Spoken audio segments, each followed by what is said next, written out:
Look at that fly coming in here. Bildy here. I'm experimenting. It's all good. You can come in. All right. You're not a fly. Uncle Billy looked pretty rough, don't he? Yeah, that's okay. We can just ignore that. I'm living the dream. Working, making money.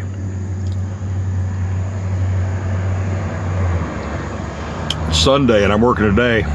Yes, Uncle Bildy is a scofflaw. He's working on the Lord's Day. Horrible. I don't have any particular church I want to go to around here, though. There is one not far from here. It's Orthodox, American Orthodox. I went there once when I had a Sunday off. Found out I couldn't take communion there. They have to know you're really good. You have to go to catechisms for like 6 months.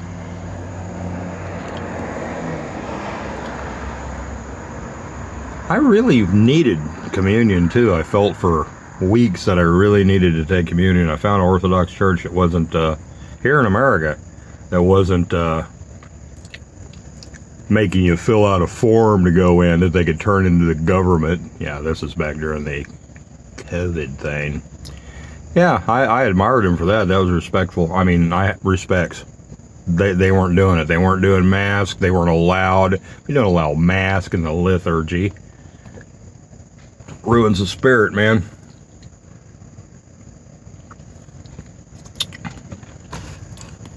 But they're real careful with their communion. I heard an Orthodox priest say, not this one, but a different one, said they have to protect the body and blood of Christ from being corrupted by, unworthy people taking it. Boy, that's mission creep, isn't it? I guess they got that from Paul saying, don't partake if you're unworthy. I guess they took that responsibility from people. I don't think you can corrupt it. Come on. They get some strange ideas, especially American Orthodox. They have a tendency to be real pharisaical Bible lawyers from what I've seen. And they're into the trappings. I don't know what to think of them. I like the history. I mean, it's a straight line back to the 1st century or 2nd century church. They didn't break off or stop or change traditions very much. Changed the calendar once, I think, or twice. They wasn't putting up with them Romans changing the creed.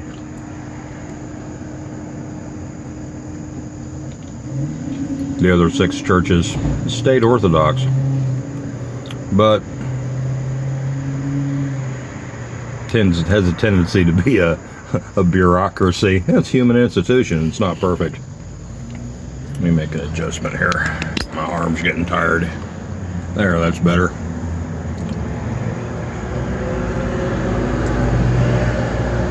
You think if you spend all your time in prayer and study to be a priest, you'd hear from God and have a little discernment if somebody needs something or not, instead of having a bureaucratic set of rules.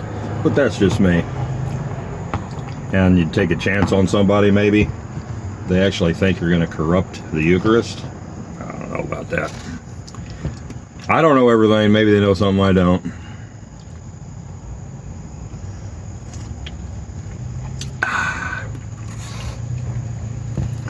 Uncle Bildy been living between the cracks.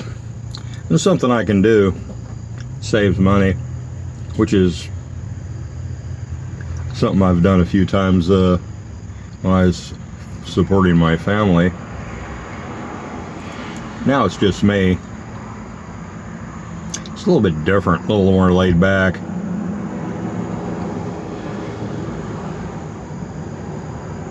So I'm used to this.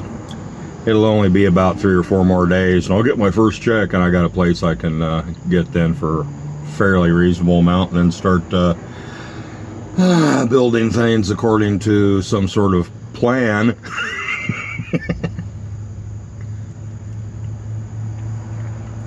A lot of people might have to start doing this pretty soon. Things keep going the way they are.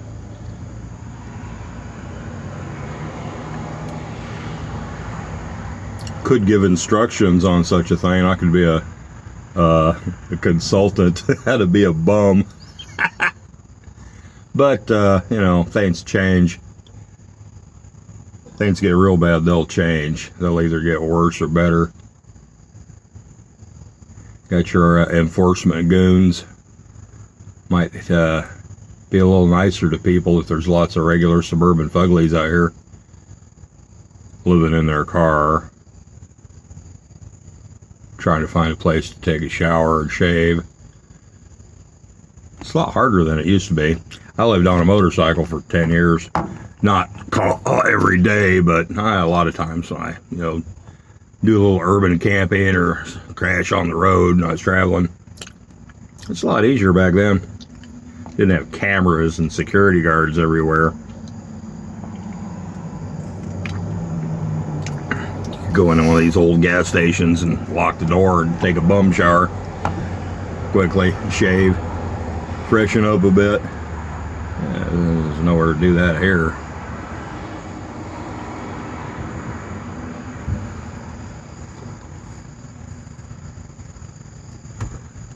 I'll shave tomorrow. Is shaving work? Are you supposed to shave on Sundays? I'll have to look that up in the Talmud. So, Rabbi, is shaving work? And advice for the perplexed. My son, shaving is not work. However,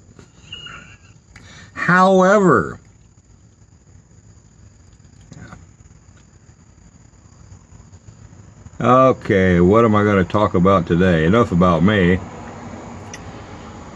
I shared an Uncle Tony video. Uncle Tony is, yeah, he gets it. He's pretty good. Uncle Tony's Garage. He's been sharing for years about bad parts. It's getting worse. It's getting a lot worse. He builds Hot Wheel race cars, really. He's an old street racer from New York. And he lives in Tennessee now, not too far from here, Nashville, I think. But he's still building cars, and now he's doing it as YouTube projects. It's pretty good. He's old school. He knows his stuff. But it's getting now where at least 50% of the stuff you get from the auto parts store, and in some cases, it's something like lifters, almost 100%. You get them, they're no good. They're not made right. There's no quality control anymore. All these big corporations, they've gone haywire. It's like everything else. They want profits above all else, and there's no competition anymore. So they don't have to worry about somebody taking their share of the market. So they put junk out there. It's too expensive to put a little crown on the lifters that you need to keep it from wiping your cam out. Oh, they don't put them on there. They don't put the crown on there anymore, and it wipes your cam out. They don't care. Nobody sues them. Probably getting a lot of stuff made in China anyway. Can't blame China for everything. So what happened? Everything got so complicated in the corporate world. You're not just making something to effect anymore. There's literally thousands of layers of complication, of steps and procedures for everything, and not all of them have anything to do with quality control. A lot of them have to do with the big financial institution that owns all the corporations, dictates policies on a lot of things, and has them do stuff where they're bouncing profits back and forth from each other by adding extra steps and making parasitic loads on the product to funnel into various other things. Then there's the ideological thing that they push. We don't have enough transgender people working out there on the line. Yeah, and get rid of these old people that know what they're doing and hire some newbies that have the right discrimination category. That happens.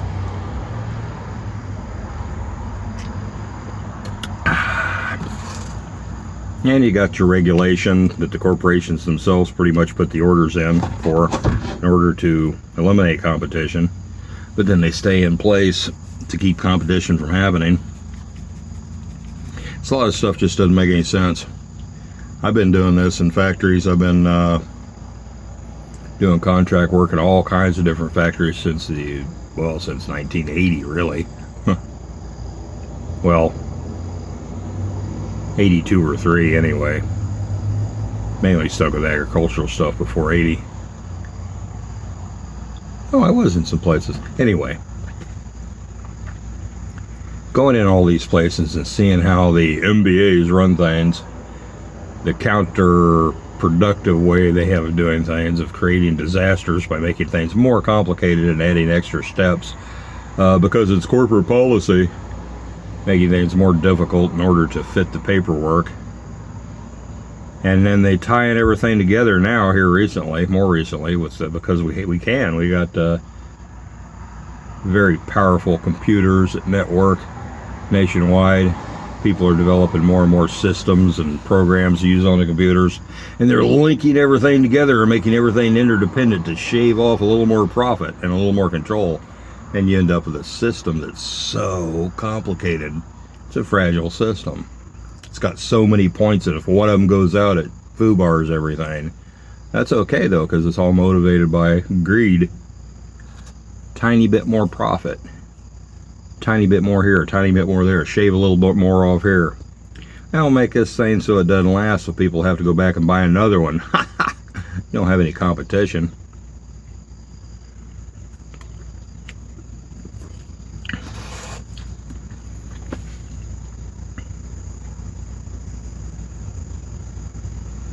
It's a tactic that the owners that profit from it use on, well, society in general.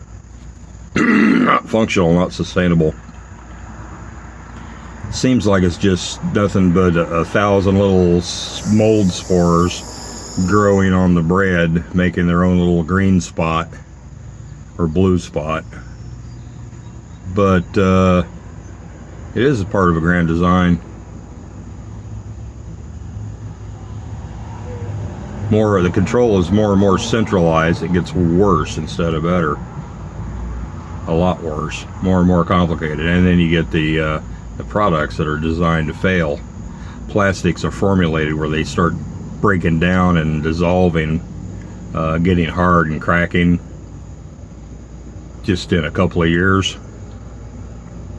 They started making plastics in automotive use back in the 30s, and I've seen cars in a junkyard that were 50 years old, you know, back when I was a kid. Well, yeah, 50 years old, and the plastic was still great on them. It was really tough stuff. Well, I think they used Bakelite back then. They don't make things last. Everything's made to dissolve and shrink and crack and disintegrate.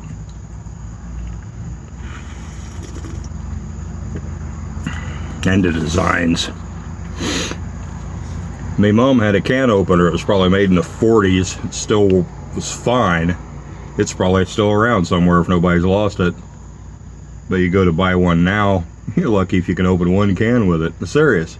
You buy a really cheap can opener, some of them don't even work. They just look like can openers. You look at it and there's no possible way this could work. It doesn't matter. They just made something to look like a can opener and got your $2. This stuff's criminal. But it's rampant. It's hard to find one that the handle's not a big piece of really cheap, crappy plastic that's molded onto the shaft. That's just going to twist off as soon as you put a little pressure on it, but they make them that way. Yeah, nobody cares. I'd be embarrassed to work for a place that made stuff like that. Anyway, I'll keep this one short. I'll try to get another one out. I don't know how I'm going to download or upload it. I'm going to try it because I have unlimited mobile. We'll see how that goes. This is an experiment, I guess, to see if it goes in. If it doesn't, I'll have to go park somewhere where I got good internet and for a couple hours. But that'll be interesting.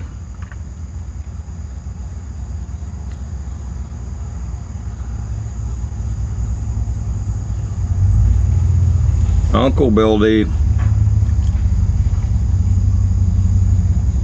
Am I missing something? Oh, okay. Before I sign out, I'm working on some exciting projects. And I'm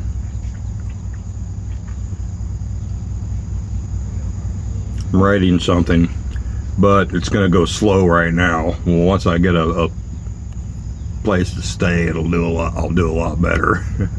I could sit at a desk and not get interrupted all the time. I'm trying to write in a break room of this factory I'm working at. It didn't go too well, but adverse conditions can sometimes lend to something, a little something extra. Sometimes flaws are beautiful, but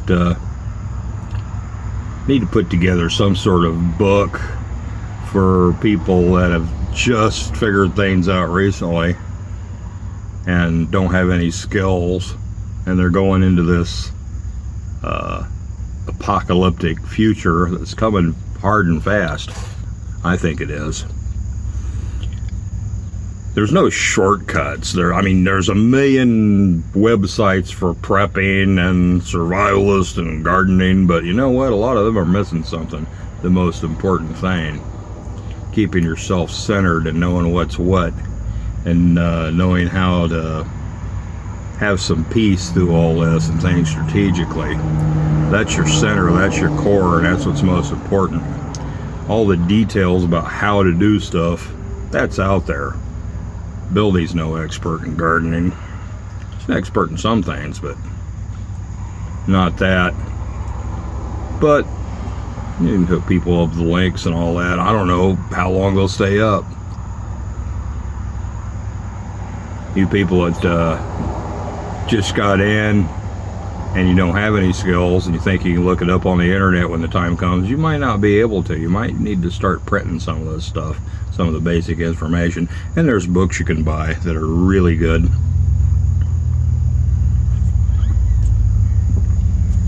I'll put links later, but you can find that stuff. It's easy to find. But you need to know who you are and what you can do first and foremost. That's where you get started. And that's where the center holds together. These people that are experts in prepping and survival and all that stuff, if the center doesn't hold, it's not going to do them any good. I don't care if you got 300 boxes of Super Patriot fish nugget porkeroni Luini loaf in your basement, and then the survivalist is out there and he knows all the skills. He can get all kinds of little small game animals and mushrooms and berries and roots, and knows everything that's edible and everything that's not. He can live out in the woods. Only trouble is there might be 20 of them per acre, and they'll run out of stuff really quick. And then they'll get together and conspire to go after the preppers and take their shit. And they'll be able to do it too. If they got any smarts, I don't care what kind of weapons you got. Strategy will trump that every time. And if there's not very many of you, yeah, somebody can get you. I'm not trying to scare people. It's just that's how it might play out, because people are awful from what I've seen. Especially people who are scared.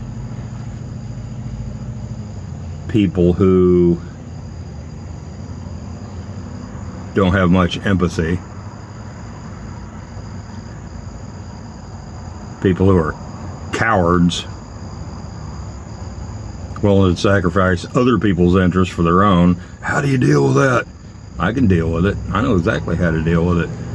You have to be centered and know who you are, come what may. You have to be ready. You have to know that you're right. It's a lot more important than it sounds. Anyway,